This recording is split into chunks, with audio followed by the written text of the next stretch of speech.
This is the VIP Podcast, Virginia in Politics. Let's listen to host Chris Saxman explore the personalities and policies that connect the Commonwealth. The VIP Podcast is brought to you by the VCTA, Broadband Association of Virginia, and Virginia Free. The views and opinions expressed here do not necessarily reflect the views and opinions of the VCTA and Virginia Free or our sponsors. And we're back on the VIP Podcast, two brand new VIPs to the Virginia in Politics Podcast, Dean Susan Gooden, and the honorable, the distinguished and honorable, the right honorable gentleman, Governor Doug Wilder. Chris, good to be with you. It's always a pleasure. The one thing about spending time with Governor Wilder over the years, I always smile. I always laugh, and I always learn. No, I'm serious. Well, for sure. You know, whenever we talk on the phone, we bump into you at a restaurant, I always come away going, man, what a great guy. Well, you made it kind. And I've been very fortunate to have people remember, and that means more than you could imagine. Well, sir, I've been in situations where I've seen the very best of Virginia shine through you. Well, you made it kind. God bless. Thank you very much. And probably the most memorable moment for me, stepping back, we've had our political jocularities over the years, some jokes we share, some moments. But when you were in the courtroom with Governor McDonnell and the prosecutor, I was sitting behind the McDonnell family, and it was the character witnesses for Bob's sentencing. And I was sitting behind the family, and like 10, 11 people had gone up and had been, delivered their commentary on Governor McDonnell. And then it was Governor Wilder's turn. Governor Wilder was the only person to be cross-examined by the prosecutor. Yeah. And I sat back and went, oh my God, you're in Doug's town. You're about to catch it. Because you don't come to Doug's town and challenge Doug Wilder. And you obliterated him to the point at which, correct me if I'm wrong, because I don't think I am, the prosecutor turned to the audience because we were laughing so loudly and making fun of him because he had gotten the best of him, and he basically turned and said, he got me. He pretty much did, but you know what I remember from that occasion, and Judge Spencer, as you know, was a judge, and it got so turned up there that the audience applauded. Oh, yeah. And Judge Spencer does not tolerate any nonsense in his court, and yet he didn't correct them. That's right. He didn't stop them. He let it continue. Because that's the respect that you brought to that occasion. Well, thank you. And it was a very weighty occasion, not just in Virginia political history, but American political history. And it was an extraordinary moment. Yeah. And to sit there and be a part of it with the McDonnell family, and I'll never forget you over to my right, and when that prosecutor knew he had been beaten down by Doug Wilder, it was bloody. It was a pretty good moment. it was well deserved. Thank you, sir. He earned it. Thank you very much. And thank you for standing up for defending a friend. Very good. But let's get to the moment of the day. We're talking about the Doug Wilder School for Government and Public Affairs, your most recent poll. Dean, why don't you lead us off on what you discovered in the new Commonwealth Poll y'all put out? Sure. Well, if I may, Chris, I'd like to say a little bit about the school first, because I'm very proud to be Dean of the L. Douglas Wilder School of Government and Public Affairs. We are the #1 ranked public affairs program in the Commonwealth of Virginia, in the top 15% nationally, having moved up 21 points in the rankings over the past few years. Wow. And so the Commonwealth Poll is just one of many attributes of the school that we try to engage the public, try to engage students, try to engage our faculty. So the Commonwealth Poll has been around for several years, since 2001. Let's back up. Yes. Talk about what the school does and the poll, but let's not leave behind those good programs we were discussing before we went on air here, because it's very impressive. Absolutely. To not only be ranked #1 in Virginia, which has an extraordinary public higher education system in itself, but to be in the top 15% nationally. Correct. Something's going in the right direction. Right. Well, thank you. So our academic programs include criminal justice, urban and regional planning, public administration, homeland security and emergency preparedness, and then public policy and administration. Wow. 2 of our master's programs, our MPA program and our homeland security and emergency Master's Public Administration. Yes. Okay. They are both online programs as well. You can do it in person or you can do it online. one of the things that we were talking about is that we have such a diverse, rich cadre of students. So, for example, many of our students are mid-career students. We get the traditional age students too. Mid-career, they may have 5 to 10 years of work experience. Okay. Many of them may be working in state government, and then they decide to come back and get their master's degree or get their PhD with us.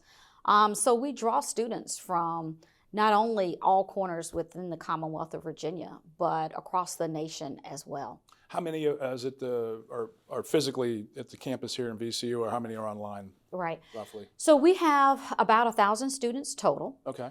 And the vast majority of those are on campus with us because we have a large undergraduate population, as you might imagine. And then we have about 300 graduate students. Okay. And some of them will take courses online. Some of them will take courses on campus. And then with our undergraduate students, even if they're living on campus, they may opt to take some online classes as well. Now, a lot of your online, your undergrads are they mid-career undergrads? Our undergrad population, we have a mixture. Okay. We have some that are right out of high school, early career students who are, just the traditional college age. First generation students, Pell Grant students. And then we have some who have been out for a few years, may have gone to community college and come, or may have worked in the workforce, or may just be a non-traditional student and decided to come back and get their undergraduate degree. But I think the regardless of the specific profile of the student, they have a strong commitment to public service and to pursuing careers in that venue. And I think that's what makes the Wilder School in particular a great place to study. One of the things I always tell the students, look at whose name is on the building, Governor Wilder. That leaves a huge legacy for us to try to live up to in terms of the reputation that he has set for us. Well, it's also really important for those listening to this podcast and who they'll be talking to people, say this level of higher education is accessible. Oh, absolutely. For your career, no matter which stage you're in. It's also affordable Yes. as a state institution here. And that's critical Absolutely. to getting good people into government and having them educated to do the right thing for the right reasons. Right. Absolutely. Because one of the things that Governor Wilder always talks about, which also we employ in the school, we want to put people first. Sure. So we want to put our students first in terms of online, hybrid, in-person, part-time, full-time. We understand that, the students come in many shapes and forms, and we're here to serve them all. Well, that's fantastic. Let's jump into the Commonwealth Poll, probably one of the great branding elements to the Wilder School. Sure. Is it weird hearing your name as a school? I'm just putting it out there because it's usually is that kind of cool to walk in and see your name on the building every day? Well, you got to understand, when I was in the legislature, Ed Willie was the chairman of the Finance Committee, a Richmonder, of course, and he would say, we got to be very careful about naming things for people who are living, because you never know when they'll mess up, and you'll have to change the name. Well, it doesn't mean we do that for certain parts of the Commonwealth, Yeah. and I'll never forget. And I hate to get off subject here, but it's just topical. A lady from back home who was serving the Commonwealth's Transportation Board called me up and said, "Chris, I want this road named after me," because she got it built. Libby Welsh. I know. Yeah. And she's a longtime dear friend. I played Little League baseball against her son. We always had a rivalry growing up, but she became a dear friend. I said, "Libby, I'm more than happy to help, but I don't think you are." That's right. She goes, "What do you mean?" I'm like, "There's only one stipulation. You got to be dead. You got to be dead." And she's like, "Yeah, I don't want that." So, and on that point, Chris, even though we're thrilled that the Wilder School is named after Governor Wilder, there are many other college campuses too. You have the Wilder Library at Virginia Union. That's right. You've got Virginia State and at Norfolk State University also have buildings on campus named after Governor Wilder. So I think must be truly unique to work for an historic figure absolutely every day. It is. It's a privilege. That's great. Let's jump into the Commonwealth Poll. Yes. Top line takeaways. I think the biggest one from the most recent Commonwealth poll is that Virginians, like most of folks in the United States, are questioning the return on investment relative to college education, post-secondary education. 53% of our polls, the individuals the respondents, indicated that they had concerns about tuition across Virginia. and looking at the return on investment and is it there? It has never in previous polls, because sometimes we ask the same question, it has never been that high. The highest it's been before is under 30%. So I think that's a real wake-up call. Did you poll that in summer, the same question? No, not this poll that we did this time was part of our winter poll. Right. Yes. But we did it was a few years ago when we did it, because the poll's been around since 2001. So we track that. Right. So we don't ask the same questions. I mean, relative to polling, I would consider this to be a spike of people not thinking that college tuition is worth it. That is a huge issue. That's a problem. That's what it comes down to. That's a problem. It is a big problem. It's like people don't complain when they walk out of Walmart because they don't think they got ripped off. Like you're inundated, right? You're going to get the return on investment. It's worth it. But when you come out of college and you think it's not worth it. Well, listen, we had a situation in which we were speaking to the VCU board of visitors, and I wanted to speak to something relative to what we were doing at our school, and there was a student who preceded me, and she was speaking. The president was sitting right there. The board was there. The rector was there. And she said this to them. She said, I'm a student here, and I'm a mother. She said, I spend the better part of my day trying to find one square meal for myself, much less 3. And you're talking about going up on my tuition. And she said, you can afford it. You don't have these concerns that I have. The president was sitting right there. And the tuition piece went up. And so when you combine what that lady was saying directly and then the questions we put in the poll and seeing the results of it, what it ultimately did, in my judgment, was cause the board to revisit raising the tuitions because the people spoke. Oh, yeah. And what we do in our poll is to try to make certain that we are what used to be put in the editorial page of the Richmond Times-Dispatch years ago when I was a boy, the voice of the people. And that's what we try to be. I think the poll demonstrates that because you're showing critical issues being polled and not being afraid of the answer. No. And saying it out loud. Look, you got a problem here in Virginia. The tuition's too high, or the return on investment is not commensurate with the investment. Right. And that's the problem. Yeah. But the return is just not there in the eyes of over half of Virginians. And if I'm reading correctly, 60% of female respondents, which is the majority of college attendees. And so all these moms out there are going, it's not worth it, guys. Right. That's exactly right, Chris. And another important demographic was the population between 35 and 54. And those are the folks that are most likely to have college-age children. Yeah. And paying off debt themselves. Yeah. Exactly. And paying off debt themselves. I want to jump into that a little bit more because that's a huge issue. I mean, not just the raw nature of that one, but when you talk about the partisan politics and where the votes are lining up, college-educated women are trending towards the Democratic Party. Less than college-educated folks are trending towards the Republicans. There's been an inversion over the last decade or so. But in the press release y'all put out, Governor Wilder says the poll results reflect a seeming increase in the disconnect or distrust between leadership and the people, and it's not partisan. Couldn't agree with you more with what they're saying, because one of the things that we have found is the lack of people involvement. The people feel that notwithstanding how we regard things, notwithstanding what we elect you to do, you do what you're going to do anyway. And so our poll gives us an opportunity to say it to us at the school, to say it to the general public, and to say it to the legislature. And that's why I like the name, the Commonwealth Poll. Look at what the people are saying. We're not saying this. Yeah. We're not manufacturing the answers. But we want to make certain that the questions that we put forth are not relating to party, not relating to race, not relating to anything else. And I can tell you that from my experience in the years that I've been involved in public life, the people are always ahead of the leaders, always, because they feel it. whatever is happening at an issue that we speak of affects them to the extent that they feel it. It's not a matter of how you feel about it, what you think about it. Yeah. It affects them. And when, though, who was the Bill Clinton, I feel your pain, that got him over, because what he was saying, I understand what you're trying to say to me. And what we do in our poll is, we're not trying to paint a picture, we're trying to paint the truth.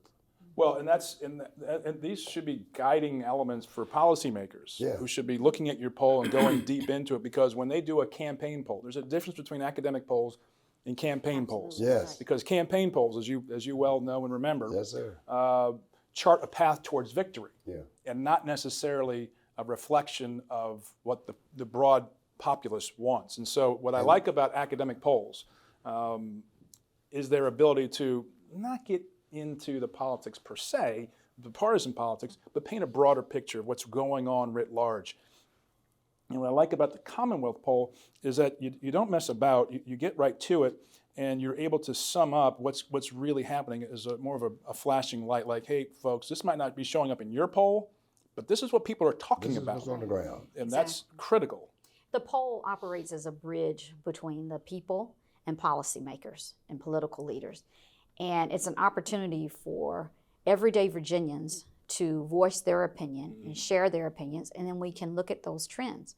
And in terms of the rigor of the poll, it has been nationally recognized. In 2020, it was one of the CNN election polls for the presidential election. Okay. And so I think that speaks to the respect of the poll, the methodology and its findings, And the integrity. and the integrity. Well, also because it's Virginia, we're a bellwether of all bellwethers. This is election nerd Disneyland. We do this every year. It never stops. I mean, isn't it? That's correct.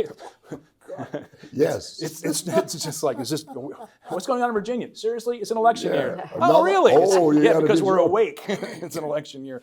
But you polled adults. You don't do likely voters, registered voters, but do you have crosstabs in your poll that people can look at, registered voters Oh, yes. as well? We put our data out here so that others can do secondary analysis. So we, faculty members, students, policymakers, we share our findings and we, pull together and synthesize key findings. But we make this data available. All of our previous polls are there. They're on the website. They can be downloaded. So the idea is that this information is accessible to everyone, to the public. The moving to the issue of crime, that's been a larger issue in the world of the United States and politics as well. Do you draw any connection between, or can you, from your data, between crime and education? Oh, of course. Those people who are exposed to education in a crime-free atmosphere do better.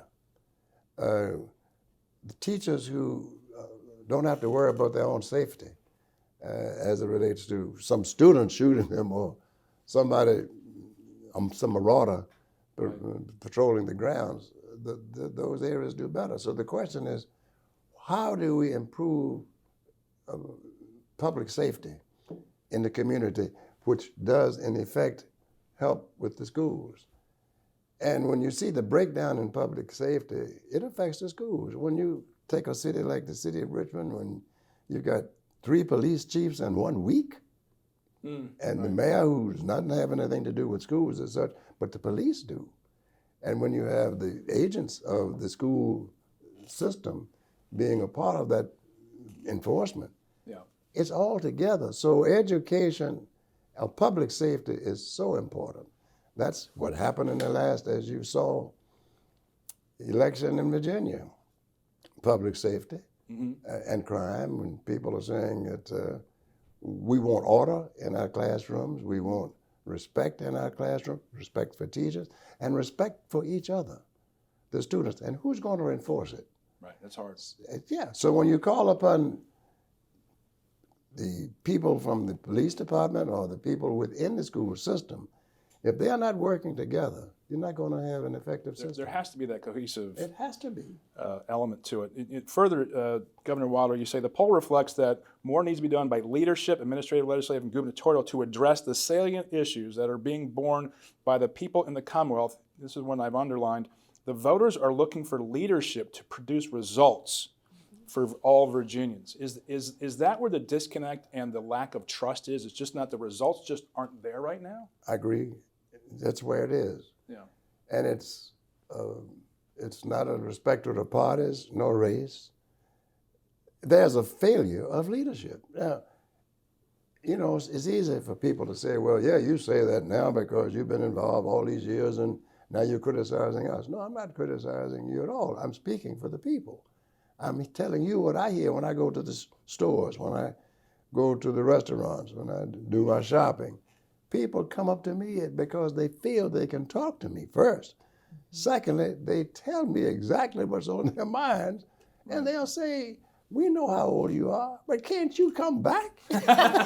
Well, I mean, to be fair and frankly objective here, you were a leader in Virginia. You bucked the party. You were known as an independent, dare I say, maverick. Right. You know, when we were talking offline before you got here about the Mark Warner's tax increase in 2004, you didn't support it? No. You didn't support it? No. I got some funny stories there on that one. But, you know, and this is where people trust leaders who speak their own mind but listen to the people at the same time. Yeah. And if you can't acknowledge the problem, how are you going to find a solution? And that's what we want our poll to do, to show that this is a true reflection of the people. We don't represent any entity. We don't represent those who would say, well, we're going to support the school, we're going to give money for what you're doing, et cetera, et cetera. That doesn't influence any polling that we do. Right. So we're not a respecter of causes to the extent of not reflecting the interest of the people. Right. Now, we spend time looking over the questions, taking the time to see if they are relating, if people at all levels understand what we are saying. Simplify the language. Don't use legal terms. Don't use political terms. Make it simple. Make it plain. Right. Because when you pick up the phone and someone asks you a question, you can't go down these long You can't. Can't go down like multi-sentence paragraph questions. And see, look how difficult it is for you and I, or you and me, to sit here and talk about a yes or no answer to something. These are difficult questions. Yeah, and yet that's what a poll is. Right. Yes or no. Right. That's exactly what it comes down to. Let's talk about some of our political leaders that y'all polled on. President Joe Biden's come up in the last bit since your summer poll to the winter poll significantly in Virginia. So what do you attribute that to? Well, I think, both Biden and Youngkin, because we ask about at the presidential level and at the state level, both are polling favorably with Virginians. I think there are a number of interpretations there. I think, and to some degree, and I know this is not what politicians want to hear necessarily, but to some degree, slowly and loudly. But to some degree, I think people like the idea that there's shared governance, that there's not just one party in power. I also think that it speaks to, and I think this speaks to, I'm a native Virginian, as is, of course, Governor Wilder. I think this speaks to, for Virginians, those bread and butter table issues are things that are going to resonate with people, whether you're talking about college loans or whether you're talking about grocery store tax or any of those types of things. And I think both President Biden and Governor Youngkin have been successful in that regard in terms of really being able to narrow in on, infrastructure issues, some of the issues that people are most concerned about. Yeah, I think, and it was telling, and did you watch the State of the Union the other night? Yes. It was telling that when Biden was going to the President of the United States, was going down his list of things he was going to work on, he was talking about resort fees, cable television bills, airplane tickets. I'm like, really? This is how granular politics is getting, isn't it? That people are upset about these things and they expect someone to do something about these things. But I'm going, I would never have run on resort fees or well, maybe cable television in my house district. But has politics changed that much that this is what we're getting to now? I think several things, and that is many times the leaders are not really aware of what the interest of the people are. one of the things I like about Virginia, and we've seen it happen, Virginia is not a southern state. It's been moving to what they would call an Atlantic coastline state. But it's more of a lot of a middle state. But here, we are right at the nation's capital. Mm-hmm. We are right at Washington, D.C., but we are also right at shipyards. We make the stuff. We're right at Langley. We're headquarters for the FBI and things. So we are a centerfold piece for America. Mm-hmm. And I think it's reflected in the poll. I like that term. Yeah, when you hear that, when people speak, they speak from experiences that describe what's going on right here with all of the avail that we have. We're right close to Washington. Can't you do any better? Right. We're supposed to be doing it better. In Richmond, we're in the capital. Right. Can we do any better? And that's why I've said, and will continue to say it, that I feel the governor has a responsibility with education as well as crime in the capital city. Right. And I would hope that he would understand, and I would speak to him about it, that you've got to set the example here. And what better way to do it than to show what's being done in the city of Richmond? And go ahead. Completely agree with you, Governor. And the nexus between education and crime is so critical, especially for a capital city. Yes. And I had dinner last night with the current mayor of Richmond, LeVar Stoney, who I've had on the podcast as well. And we've talked about education and the various choices or lack thereof in our educational system. I don't want to go down that rabbit hole right now. But when we look at the... Well, I'll tell you what, that's a hole that people want to see you go down. Okay. I tried to get out there 20 years ago when I was in the house and I got my brains kicked in. I got a call this morning and I couldn't get off the line. This man speaking about how bad things are in Richmond's educational system. They're bad. Bad. We had a bill this year, education savings accounts, that would allow students to go to a different school or get more tutoring, access different educational choices. Right. Should we go down that more robustly? And let's call them a Wilder scholarship, if that'll get you to to go there. I think that's an opportunity for a lot of folks that they don't have, because we have people who can, if they're rich, you can go to any school you want to. You can move to any neighborhood you want to and go to a good public school. Yeah. Right? And that's a problem, because LeVar Stoney said last night, a lot of people are moving into the city, but they're not sending their kids to the public schools. Why? They're okay. But he has a responsibility to say why. He has a responsibility to demand of the Richmond School Board. You see, one of the problems with education politically, and when they advocated that school boards be elected, not appointed, it was good to bring more diversity, but are you bringing expertise when you do that? Do you sacrifice something in that regard? So who selects the school superintendent? The school board. The elected school boards. Right, elected school boards. And many of those people have very little experience in governance, very little experience in curriculum, very little experience in knowing what a budget is and how to do it. Then you have the city council, they have their education committee, the public safety committee. And then you have the mayor involved with all of that, but he's not in charge of what's taking place with education, but he can influence it. The difficulty in Richmond is compounded by lack of direct leadership availability to the people.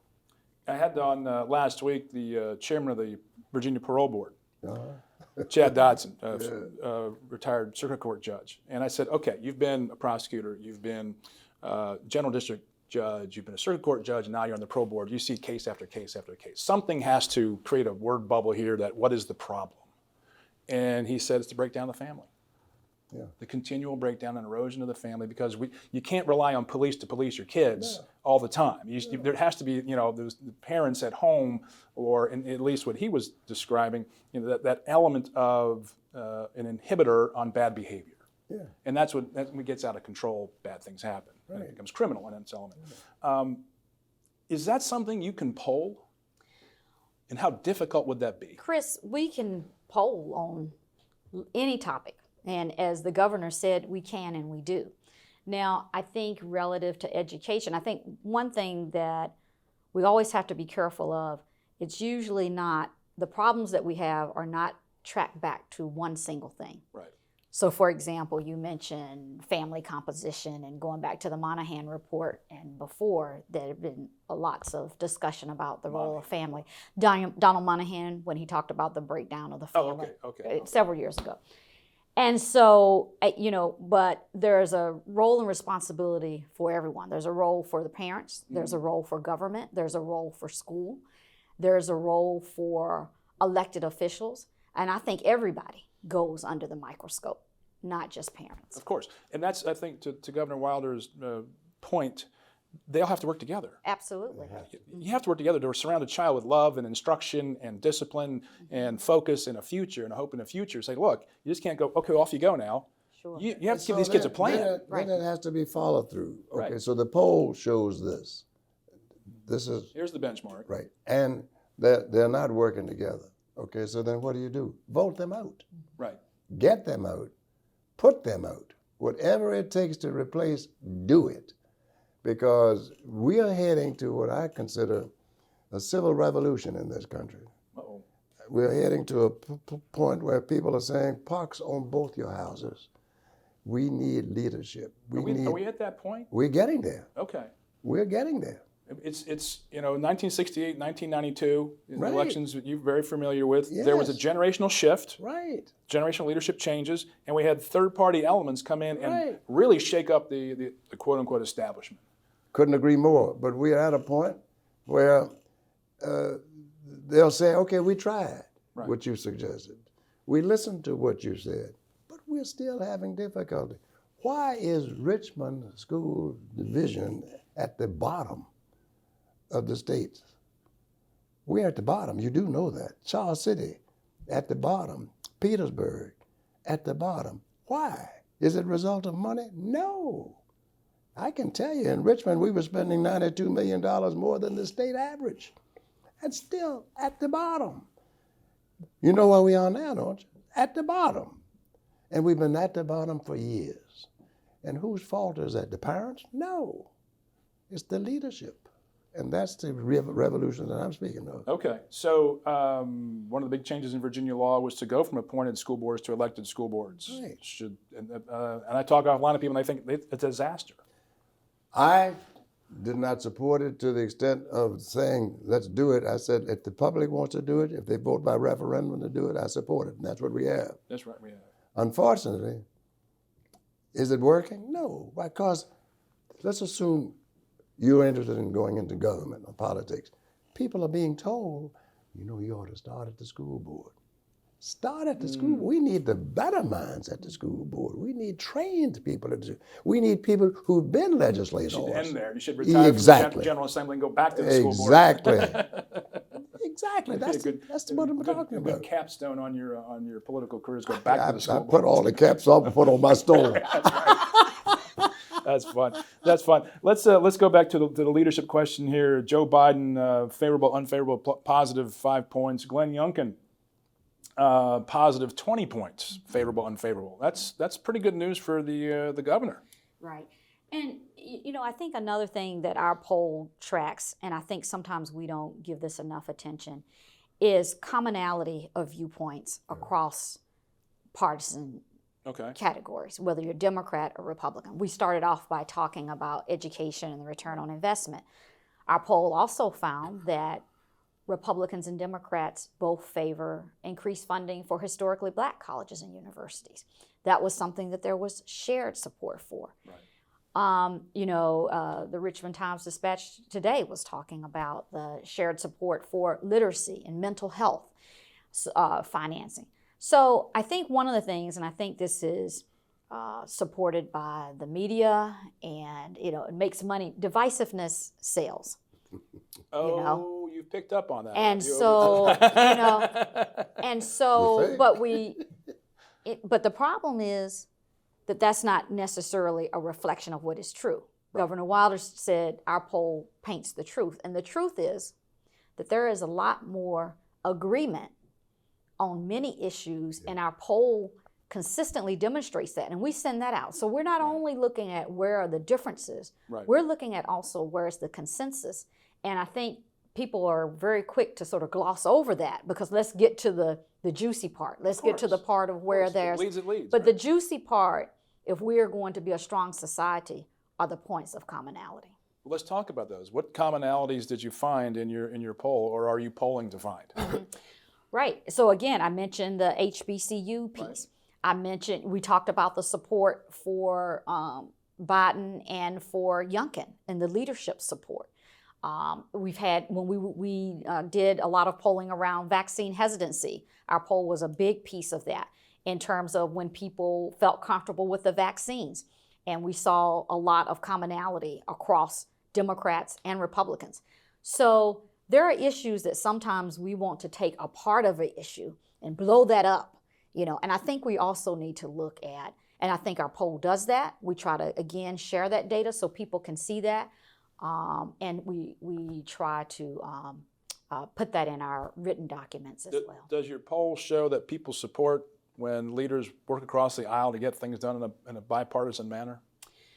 Have you polled that? We have not polled on that specific question. Okay. But we have asked about, when we ask about specific issues that we might think are, as you mentioned, where we may think there is going to be divisiveness, and it doesn't hold as much. Yeah, because like every time I went home from the legislature, people would stop me at the grocery store, the ball game, whatever, and say, "All y'all talk about is abortion and guns." I'm like, actually, we don't. Right. It's all the press talks about. Right. We do the work. Right. We're working on a lot of legislation, and occasionally we open the paper like, "Oh, that committee must have talked about abortion because I have other committees I'm working on." Is that you've been around politics a long time, Governor?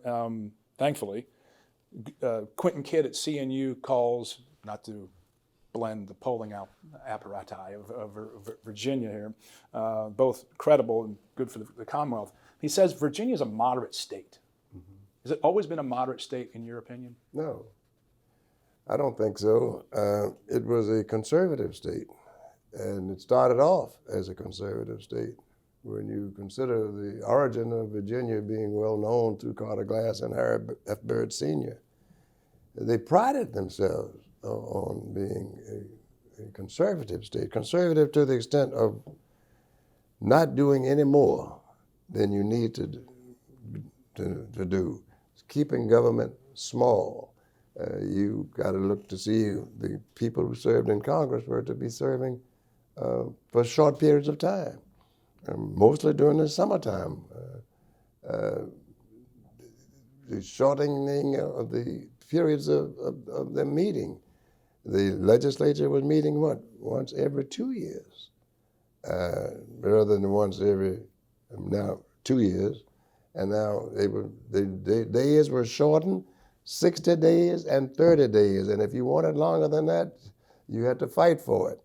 And so that whole purpose was then to allow a few people to make the decisions for all. Exactly. So when it was envisioned to open it and widen it, to allow more opportunities, that has been, in my judgment, misplayed. Oh, okay. Yeah, because there are too many people now, too many sessions. Too many cooks in the Too many cooks. Okay. When I was elected to the state legislature, the salary was $1,500 a year. We had no office. We would get $50 extra to communicate with your constituents. You had no legislative assistant. That was it. So when you ask, has it always been a moderate state? No, and that's the clearest example that I can cite to show you. Yeah. It was meant to say a few of us will decide. There were no recorded votes. Wow. You did not know when there was no calendar. I know as a legislator, my jaw's dropping. As a legislator, I don't want to do you that know exactly what I mean. With my mouth would be awful, but I'm and like, so ready to jump your bill would come up when the chairman called it up. Wow. And so we've made great strides. The revision of the Virginia Constitution in 1971 was a magnificent piece to the extent of modernizing government in Virginia. So recognizing that we have improved, one of the things that we do at the poll is always try to look at questions that we would pose to see how people feel about their government. Do they feel it's being effective? If so, how so? And to not get too deep into the woods of telling people what to say, but finding out what a yes means, and a no means, and a maybe so. And it's a lot in that maybe so. A lot. It's a lot in that maybe so, and that's sort of like the secret sauce, isn't it? Yes. Should we go to a full-time legislature? No. Good answer. I knew we'd get along. No. What's up next for the Commonwealth Poll? What are you doing now? Well, we'll be back out polling again in the spring. Okay. Looking at topics related to crime. Okay. Also mental health. Okay. And we'll see what else pops up. I mean, one of the things we always try to do is to poll on contemporary topics. I can't speak for the poll, but I suspect that those will be two topics that we will want to include. Well, she says she can't speak for it. She's the dean. Right. His name is on the building. But she and I, we review the poll after, well, we review it before my mom, of course, but we review the answers to it, and then we synthesize. And we try to figure out as to whether we find out the answer meeting the questions that we pose, or did we ask the right questions? And what do we need to do to improve upon the next poll that we ask? Right. Do we need to revisit something? Or do we need to revise something? And let's keep it current. You know, one of the things, going back to the State of the Union, that Virginians probably were keened in on was the link between, he didn't talk about this, but it was in the handouts, basically, is that the president was going to try to cut down on cancer. Mm-hmm. And that he was even going after smoking, and didn't really lay out a plan for that. Is that something you would look at the State of the Union and go, oh, what does he mean by that? Should we poll that? Because in Virginia, tobacco is still a very large employer, especially in Richmond City. Is that something you would do? Right. So typically we start off with a large list, right? And we then try to have some themes to our polls so that, and because you can only, you get people on the phone. We're doing landlines and cell phones, right? Mm-hmm. So you get people on the phone, they're not going to talk to you for an hour, right? So, you've got to get in and get out and ask. And usually we have a maximum of about 10 to 15 questions. We want to be respectful of people's time. So we start off with a long list, and then we winnow it down based on what are the current issues of the day. And then we go from there. Because, if they were going to raise taxes on tobacco, how would that come across in Virginia? What does that mean? I know you have a very, very distasteful view of raising taxes on the people. That's right. And as the demographics have changed in smoking, it's less and less a broader issue. It's more focused in certain demographics and localities than others. And is that something that could be polled, and you take a look at that from a Virginia standpoint, like this is an economic issue now? We could, and the other thing is that we're able to break it down by region. Right. So we can see, is there a difference in opinion, say, between Northern Virginia and Tidewater and the southern part of the state? So that's also interesting to see, especially on something like the tobacco tax. Because I remember the Youngkin pollster in 2021 said Virginia is basically 4 states. Mm-hmm. They're very, very different localities. I mean, they're like literally different states. They're so different across the Commonwealth. So seeing that breakout would be great. Governor Wilder, always a pleasure. Dean Gooden, nice to meet you. Thank you. I'll see you on the walk around Lake Wellesley here soon. Chris, you look good. It's good to be with you again, and hope to be with you lots more. I would love to do that, and hopefully we can tell some of the stories that would be very, very interesting for folks. That won't be in the poll. It ought to be, though. It ought to be. Thanks for joining us on the VIP podcast, available on Spotify, Apple, and YouTube. Please subscribe, like, and share, and check out the poll at vcu.edu. Wilder.vcu.edu. All right, check out that poll. Thank you so much for joining.